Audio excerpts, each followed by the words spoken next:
సకల సౌలతులతోని బంగ్లా కారు అన్నీ ఉన్నా ఇంకేందో లేని దానికోసం ఆరాట పడేటోళ్ళు ఒక దిక్కుంటే నిద్రపోను జాగలేని జనం ఇంకో దిక్కున్నారు. అట్లనే ఈ వరంగల్లా ఒక అవ్వ పాపం ఉట్టిదే పాన్ డబ్బాస్ వంటి దాంట్లో గడుపుతున్నది. ఇల్లు లేదు, వాకిల్ లేదు, బాగోగులు అరుచుకునే తందుకు ఇంట్లోళ్ళు లేరు. ఎండ వాన చలి అన్నిటికీ ఆ డబ్బనే డాబా అవుతున్నదా అవ్వకు. పాండ్రి ఆ ముచ్చటేందో అరుచుకుందాము.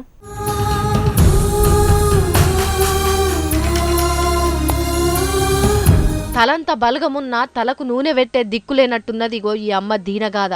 4 ఏండ్ల నుంచి నానా అవస్థలు పడుకుంటా ఇగో ఈ డబ్బల్నే కాలమెల్లదీస్తున్నదట. అమ్మా నీకిక్కడ ఉండే కర్మేం పట్టిందమ్మా? నీ కొడుకులు బిడ్డలు లేరా?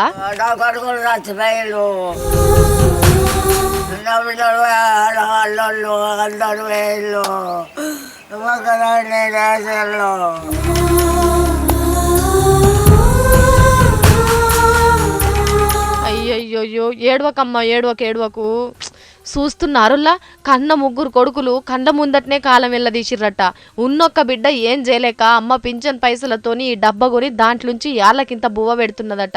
ఇట్లా 4 ఏండ్ల సంధి ఇదే డబ్బాల ఎండకు ఎండి వానకు దడిచి బతుకుతున్నదట. తిని అందులోనే పడుకుంటా. అది కరెంటు ఎలాంటి ఏ వసతులు లేవు.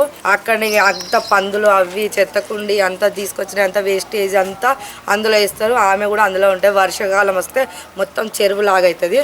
ఆ చెరువు కారణం అయినా కానీ ఆ నీళ్ళలోనే ఉంటుంది. ఆమెకు మాత్రం ఎలాంటి వెనక ముందు మాత్రం ఎలాంటి ఆధారం మాత్రం లేదు. మన వాళ్ళు ఉన్నారు కానీ ఎవరు తీసుకెళ్లారు. గింత ఘోరం ఉంటది అనుల్లా. ఎవరన్నా తెలిసిన వాళ్ళకి ఏదన్నా అయిందని తెలిస్తేనే పానం అంతా తల్లడిల్లినంత పని అవుతుంది. అసోంటిది రక్త సంబంధమైన మనవళ్ళు నానమ్మని గిట్ల చెత్త కుప్పల పాలు చేసి ఎట్లా తిన్నది ఒంటికి ఇమిడించుకుంటున్నారు కావచ్చు. అల్లను మనులు మాణిక్యాలు అడిగింది కావచ్చు. ఈ ముసలమ్మ మూలకో మంచం వేసి ఒక ముద్ద పెడితే చాలు. శిషి వాళ్ళు ముసలోళ్ళు గారా? వాళ్ళకి వీళ్ళ అసోంటి కొడుకులు మనవాళ్ళు రారా? కొంచెమన్నా సిగ్గుండాలే అని తిట్టుకుంటున్నారు ఈ అమ్మ బాధను కళ్ళారా చూస్తున్నోళ్ళు.